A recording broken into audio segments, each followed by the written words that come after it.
si l'Iran ne renonce pas d'une façon ou d'une autre, notamment par la négociation, à poursuivre son programme de nucléarisation potentiellement militaire, je pense qu'on va à la guerre.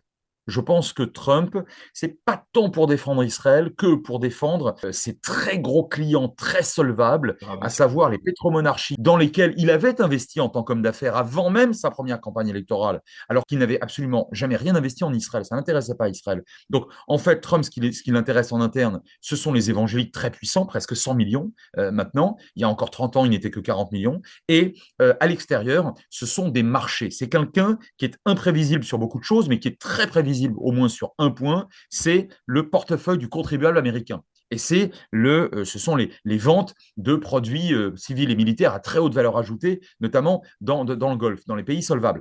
L'Arabie saoudite, les Émirats et deux autres pétromonarchies du Golfe ont toujours été choyés par Trump. Et c'est l'une des raisons principales pour lesquelles, à mon avis, il se retirera peut-être d'autres régions, peut-être de l'OTAN, on verra bien, mais certainement pas du Moyen-Orient parce qu'il souhaite défendre mordicus face à l'Iran qu'il considère avec raison comme extrêmement agressif, ses futurs marchés potentiels. Vous voyez, on est très prosaïque hein, chez Trump, mais si vous voulez, vous avez une conjonction de facteurs et de boussoles régionales qui vont dans le sens, effectivement, d'un accord